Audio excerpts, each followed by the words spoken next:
ये जो दो चीजें हैं वो यहाँ पे बहुत ज्यादा इंपॉर्टेंट हो जाती है। तो पार्ट टाइम जॉब जब करते हैं यार, ग्रोसरी लेना है, रेंट निकालना है, उसमें से कितने पैसे उनको चाहिए, कितना पीएसडब्ल्यू पे लगेगा, कितना वीजा पे खर्चा होगा। इस कंट्री में रहते हुए ना टाइम मैनेजमेंट हमने इतनी ज्यादा सीख ली। तो हम जो एक फ्लैट शेयर कर रहे थे, 2 बेडरूम फ्लैट था, एक रशियन था और एक मैं था।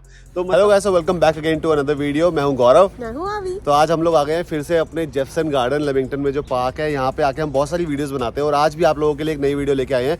आज हम बात करने वाले कि इतने साल बाहर रहने से, मतलब इंडिया से बाहर हम रह रहे हैं, तो हम लोगों ने क्या सीखा है। जब भी आप अपनी होम कंट्री से किसी न्यू कंट्री में जाते हो, ऐसी बहुत सारी चीजें होती है जो लाइफ सिखा देती है, क्योंकि आप उस कंट्री में नए होते हो, अकेले होते हो, तो ऐसी बहुत सारी चीजें होती है जो आप सीख जाते हो। हाँ।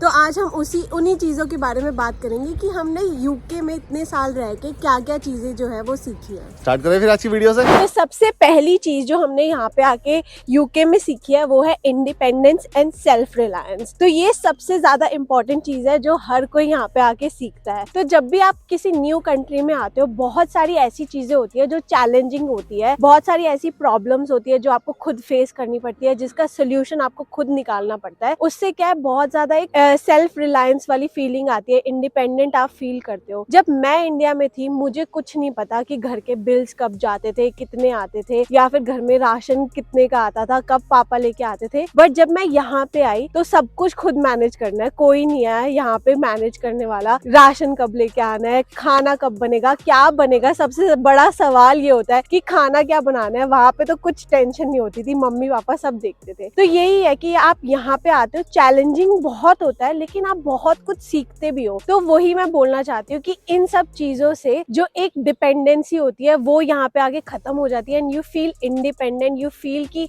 हम भी कुछ कर सकते हैं, अकेले सब कुछ मैनेज कर सकते हैं, जब आप ये सब चीजें खुद मैनेज करना शुरू कर देते हो। अब नेक्स्ट पॉइंट के बारे में बात करते हैं, जो कि है फ्लेक्सिबिलिटी एंड अडेप्टेबिलिटी। यहाँ पर जब भी आप आते हो तो आपको फ्लेक्सिबल होना पड़ता है। यहाँ पे बहुत सारी चीजों से एक new way of living things, new way of doing things.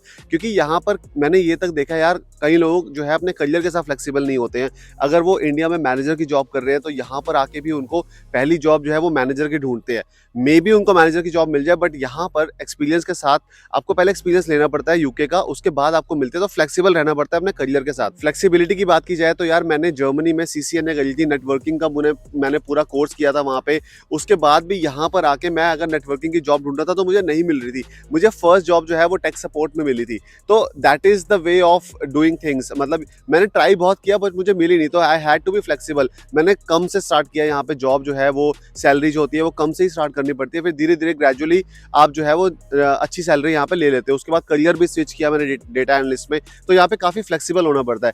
Adaptability की बात की जाए तो यार, जर्मनी गया था मैं सबसे पहले इंडिया से बाहर, और एडेप्टेबिलिटी वहां पे तो बिल्कुल ही डिफरेंट है। वहाँ new ways of doing things, German जो है वो बिल्कुल डिफरेंट होते हैं। वहाँ पे तो इंग्लिश भी इतनी ज्यादा वहाँ पे नहीं चलती थी उस टाइम पे, 2015 की बात है। आजकल तो काफी सारे यूट्यूबर्स भी हैं, काफी सारी चीजें पता चल जाती है। उस टाइम पे शायद नहीं थी ये सब चीजें, तो काफी ज्यादा अडेप्ट होना पड़ता था वहाँ के नए कल्चर में। इनफैक्ट मेरे जो साथ में जो मेरा फ्लैटमेट था वो एक रशियन था।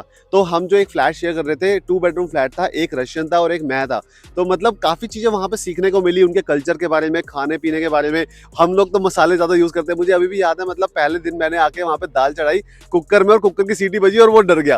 तो कह रहा ये क्या है, ये क्या चीज ले आया तो इंडिया से। तो मतलब ये चीजें, काफी चीजें होती है जो आप नई जगह पे जाके सीखते हो। आप फ्लेक्सिबल होते हो, आप अडेप्ट करते हो न्यू कंट्री से, न्यू वे ऑफ थिंग से। तो ये चीज बहुत ज्यादा आप सीखते हो नई कंट्री में। अब इसी के बाद जो अगली चीज हमने सीखी है वो है लैंग्वेज स्किल्स। मुझे याद है इंडिया में मैं वहाँ पे टेक सपोर्ट में ही जॉब कर रहा था। इंडिया में कन्वर्जेस कंपनी में मैं जॉब करता था, और वहाँ पे जो क्लाइंट था वो AT&T था, USA का क्लाइंट था। तो वहाँ पर भी मतलब इंग्लिश जो है कम्युनिकेशन काफी अच्छी हो गई थी। लेकिन यहाँ पर आने के बाद मुझे काफी इंग्लिश जो है वो सीखने को मिली। यहाँ पे ब्रिटिश एक्सेंट में ये लोग बात करते हैं, आयरिश एक्सेंट में ये लोग बात करते हैं। स्टार्टिंग में आके तो हमें लगता था कि यार क्या एक्सेंट है ये। लिटरली मेरे को याद है, मैं तो एज अ स्टूडेंट आई थी यहाँ पे यूके में। स्टार्टिंग में ऐसे लगता था मैं कभी इनकी लैंग्वेज समझ ही नहीं पाऊंगी। मुझे ऐसे लगता था ये इंग्लिश बोल ही नहीं रहे। इनफैक्ट जब मूवीज वगैरह देखते थे ना, तो मुझे हाँ। अमेरिकन एक्सेंट ज्यादा बेटर लगता था कंपेयर टू यूके एक्सेंट या ब्रिटिश एक्सेंट थोड़ा सा डिफरेंट है, और आपको ओवर द टाइम आदत पड़ जाती है वो एक्सेंट एक्सेंट सुनने की। तो मैं कोई भी मुझे मिलता है ना और कहता है यार मेरे को एक्सेंट समझ नहीं आ रहा, मैं उसको हमेशा यही रेकमेंड करती हूँ कि ओवर द टाइम वो समझ आने लग जाता है एक्सेंट, आप यूज टू हो जाते हो। क्योंकि हम इंडिया से आए हैं तो हम उस टाइप की इंग्लिश सुनते हुए आ रहे हैं, हाँ। तो हमें उस टाइप की इंग्लिश सुनने की आदत पड़ जाती है। जब आप यहाँ आते हो ना ऐसा लगता है लोग बहुत तेज तेज बोल रहे हैं, अलग ही कुछ बोल रहे हैं। हाँ, और यहाँ पे ना कुछ ऐसे स्लैंग्स और हाँ। कुछ ऐसी इडियम्स होते हैं जो ये यहाँ के लोग यूज करते हैं, लाइक यू राइट मेट, हाँ। इसका मतलब है आर यू ऑल राइट। हाँ। तो ये ना या हर बॉब्स कोई, योर अंकल। हाँ बॉब्स योर अंकल की तो बहुत सही स्टोरी है। मैं अपनी ना ऑफिस में थी और मेरे मैनेजर ने बोला, मैं उसको कुछ काम करवाने गई थी, तो उसने बोला, उसने वो काम कर दिया और बोला बॉब्स योर अंकल। तो मैंने कहा bobs not my uncle, that's not my uncle's name. तो वो ना इतनी जोर से हंसने लग गया। मेरा लिटरली ये फर्स्ट जॉब थी और कुछ स्टार्टिंग के मंथ्स थे, तो अब उसका मतलब क्या और होता वो है ना तो बता दो। हंसी जा रहा। मैं सोची जाऊँ ये हंस क्यों रहा है। सो बॉब्स योर अंकल का मतलब है देयर यू गो, मतलब हाँ। तेरा काम हो हो गया, गया। There you go. Bob's your uncle. हाँ, तो बॉब्स योर अंकल उसने इसने बोला। अभी ने जब मुझे पहली बार बोला बॉब्स योर अंकल, बेटा ये क्या बोल रही है, कौन है बॉब? Bobs your uncle. बहुत तो सही स्टोरी है। हाँ, बट ऐसे बहुत सारे स्लैंग्स है जो यहाँ पे यूज होते हैं और आप सुनते रहते हो तो आपको समझ आने लग जाता है। यस। तो बेसिकली कहने की बात यह है कि इतने सालों में हमने अपनी कम्युनिकेशन स्किल्स काफी इंप्रूव करी है। ऑफिस में बात करके, यहाँ पे अपने फ्रेंड्स से बात करके, तो काफी चीजें इंप्रूव हो जाती है। तो ये बहुत ही एक अच्छी चीज है। लैंग्वेज स्किल काफी इंप्रूव हो जाती है। तो नेक्स्ट पॉइंट के बारे में बात करते हैं, विच इज कल्चरल अवेयरनेस। यहाँ पे नई कंट्री में आके इतनी डाइवर्स कल्चर है, दुनिया के हर कोने के लोग आए होते हैं, तो आपको बहुत अच्छा मौका मिलता है कल्चरली अवेयर होने का। मैं अपनी बात करती हूँ, जब मैं एज अ स्टूडेंट आई थी यहाँ पे, इतने डिफरेंट कंट्रीज के स्टूडेंट्स यहाँ पे आए हुए थे जिनसे मुझे मिलने का मौका मिला, उनके कल्चर्स के बारे में सीखने का मौका मिला। और अभी तक भी एवरी डे हम नए लोगों से मिलते हैं, नई चीजें यहाँ पे सीखने का मौका मिलता है। बहुत सारी चीजें जो है वो हमने अपनी लाइफ में भी अडेप्ट कर लिया। जैसे यहाँ पे क्रिसमस का जो फेस्टिवल होता है वो बहुत बड़ा होता है। इंडिया में हम कभी इतना सेलिब्रेट नहीं कर पाते थे, लेकिन यहाँ पे हम क्रिसमस, ईस्टर अच्छे से सेलिब्रेट करते हैं और हमें बहुत ज्यादा मजा भी आता है। अगले पॉइंट के बारे में बात करते हैं जो कि बहुत ज्यादा इंपॉर्टेंट है, पेशेंस एंड रेजिलियंस। तो यहाँ पर रहते हुए ना हमने एक चीज जरूर सीखी है, यहाँ पे डिफरेंट सिचुएशन आती है आपकी लाइफ में, कभी फ्रस्ट्रेटिंग हो जाता है, कभी हैप्पी हो जाता है मोमेंट। तो हमेशा ना पेशेंस रखो, पेशेंस से डील करो सिचुएशन को। एकदम से जल्दी चीजों को सॉल्व करने की कोशिश मत करो।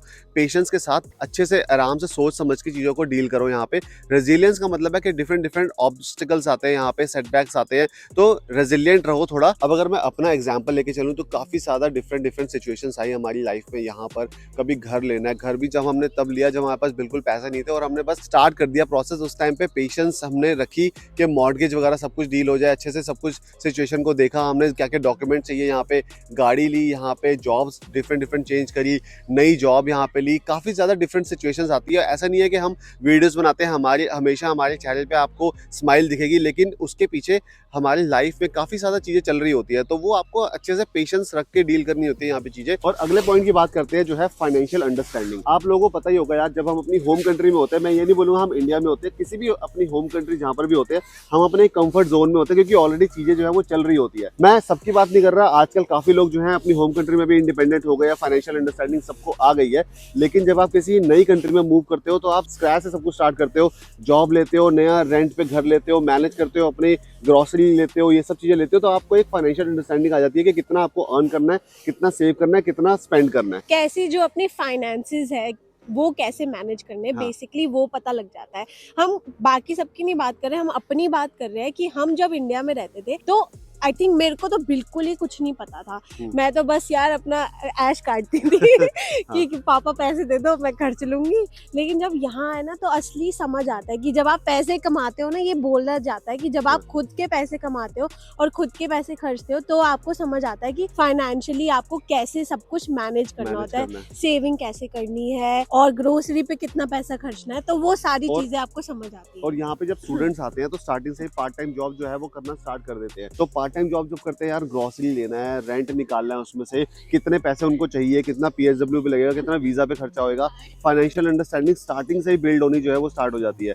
तो ये काफी ऑप्शन ही नहीं रहता ना। हाँ। यहाँ पे आके आप अकेले हो, आपको सब कुछ मैनेज करना है, तो वो अपने आप ही फाइनेंशियल अंडरस्टैंडिंग आ जाती है। ये बहुत ज़्यादा इम्पॉर्टेंट है कि जब आप आते हो ना, ये बहुत सही चीज़ है जो आपको यहाँ की लाइफ सिखा देती है। तो अब जो नेक्स्ट पॉइंट है जिसके बारे में मैं बात करना चाहती हूँ वो है रिसोर्सफुलनेस एंड क्रिएटिविटी। ये जो दो चीज़ें हैं वो यहाँ पे बहुत ज़्यादा इंपॉर्टेंट हो जाती है, क्योंकि इतना ज़्यादा एक्सपेंसिव होता है चीज़ें, जो आपके पास रिसोर्सेज होती है उसका फुल यूटिलाइज करना यहाँ पे बहुत इंपॉर्टेंट हो जाता है। फॉर एग्जाम्पल, अगर मैं कुकिंग स्किल्स के बारे में बात करूँ, मैं अपना पर्सनल एग्जाम्पल ले रही हूँ कि मुझे जब मैं इंडिया से आई थी यहाँ पे, मुझे कुछ नहीं आता था, कुछ खाना बनाना नहीं आता था, तो मैं बाहर खाना खाना रोज अफोर्ड नहीं कर सकती। तो ऐसे ही होता है, जब आप यहाँ आते हो आपको इम्प्रूव करनी पड़ती है ये स्किल्स। उसी के साथ साथ यहाँ पे बहुत सारी ऐसे कूपन्स अवेलेबल होते हैं, ऐसी बहुत सारी डील्स अवेलेबल होती है जिससे आप काफी ज्यादा पैसे जो है वो यहाँ पे बचा सकते हो। एक और एग्जाम्पल मैं आपको बताती हूँ, यहाँ पे आज तक हमने मूवी टिकट्स पे फुल प्राइस आज तक पे नहीं करा। यहाँ पे बहुत सारी डील्स अवेलेबल होती है, लाइक मीर कैट या टेस्ट कार्ड,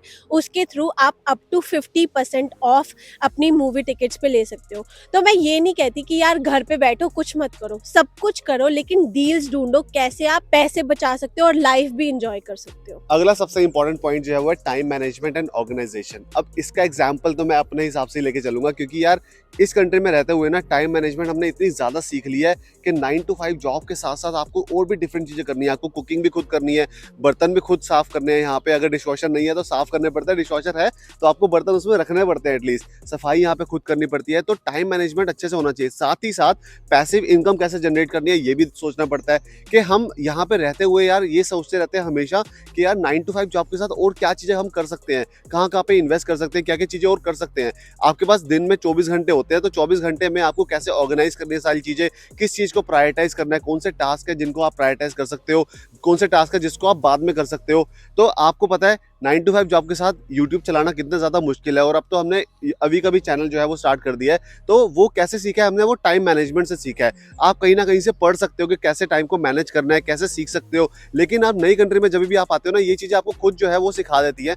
कुछ साल यहाँ पे रहने के बाद आप सीख जाते हो कैसे टाइम को मैनेज करें, कैसे चीजों को प्रायोरिटाइज करें। तो ये एक बहुत ही अच्छा एक चीज है जो हमने इतने सालों में यहाँ पे रहते हुए सीखी है। अब इसी के बाद जो अगला पॉइंट आता है वो आता है ग्लोबल अवेयरनेस एंड एक्सपीरियंस। तो वो अभी बताएगी। बताओ। तो ऑब्वियसली यार, जो यूके है वो एक ग्लोबल कंट्री है, ग्लोबली रिकॉग्नाइज्ड कंट्री है। तो जब भी आप यहाँ पे आते हो, कोई भी आपने पढ़ाई की है वो ग्लोबली रिकॉग्नाइज्ड है। अगर आपने यहाँ पे काम किया है वो ग्लोबली रिकॉग्नाइज्ड है कि आपने यूके में काम किया है। अगर आपने लंदन में काम किया है वो उसकी और ज़्यादा वैल्यू होती है, क्योंकि जो मेन इंडस्ट्रीज है वो है यहाँ पे। अगर आपके पास उसका एक्सपीरियंस है वो हर जगह वैलिड रहेगा और हर जगह आपके काम आएगा। उसी के साथ करियर स्किल्स, यहाँ पे रह के आप नई नई चीजें जो है, नई नई स्किल्स सीखते हो, एक्सपोजर मिलता है आपको, नए नए स्किल से डिफरेंट लोगों से मिलते हो, डिफरेंट अगर जॉब अप्लाई करते हो तो कौन कौन सी स्किल सीखनी होती है। तो ये सारी चीजें जो है वो ग्लोबल अवेयरनेस में आ जाती है। और करियर अपॉर्चुनिटी तो है ही यार, यहाँ पे काफ़ी ज़्यादा लोग आते हैं अपना करियर बनाने, इम्प्रूव करने। तो करियर अपॉर्चुनिटी वाइज भी यूके काफ़ी अच्छी अपॉर्चुनिटी आपको देता है। तो ओवरऑल की बात की जाए तो यार बाहर जाना, किसी भी नई कंट्री में, किसी भी नई सिटी में अकेले रहना, वहाँ पे अकेले सब कुछ डील करना, it can be very rich and rewarding experience. आप अपने एक्सपीरियंस को बहुत ट्रांसफॉर्म कर सकते हो बिल्कुल ही डिफरेंटली। तो हमने काफ़ी सोचा सारी चीज़ें जो होती है वो आपको सीखने को मिलती है। तो आज की वीडियो में हम डिस्कस करना चाहते थे कि हमने क्या क्या सीखा, इवन एक्सपीरियंस वाइज भी और करियर स्किल्स वाइज भी। हम दोनों ने काफ़ी कुछ यहाँ पे सीखा है और अचीव किया, और हमें अपॉर्चुनिटीज भी काफ़ी मिली है। लेकिन हम ये नहीं कह रहे कि यहाँ पे आके ही आप वो सब किसी अचीव भी कर कंट्री में हो सकते हो। सकता है। इवन आजकल इंडिया में भी बहुत ज़्यादा अपॉर्चुनिटीज है। जिस टाइम पे हम आए थे उस टाइम पे नहीं थी इतनी अपॉर्चुनिटीज, लेकिन आजकल काफ़ी अपॉर्चुनिटीज है। तो बेसिकली ये हमारा एक्सपीरियंस था इतने साल बाहर रहने के बाद, डिफरेंट कंट्रीज में। जैसे मैं जर्मनी में रहा हूँ, मैं यूके में रहा हूँ, तो ये मेरा एक्सपीरियंस था पर्सनली कि मैंने क्या क्या चीज़ें सीखी हैं, क्या क्या चीज़ें डेवलप करी है, कैसे मेरा एक्सपीरियंस जो है वो ट्रांसफॉर्म हुआ है। और ये जो एक्सपीरियंस है ना, ये मोस्टली सिमिलर होता है। जो भी यहाँ पे आता है वो ये सारी चीज़ें सीख ही जाता है। यहाँ की लाइफ ही ऐसी है कि ये सारी चीज़ें अपने आप सिखा ही देता है। हाँ, तो होपफुली आपको इस वीडियो से को देख के मजा आया होगा और अच्छी लगी होगी। अगर अच्छी लगी तो प्लीज वीडियो को लाइक जरूर करना, कमेंट करके बताना कैसी लगी, और हमारे चैनल को सब्सक्राइब करके जाना गाइस। तो मिलते हैं फिर नेक्स्ट वीडियो में, तब तक के लिए बाय, टेक केयर। बाय।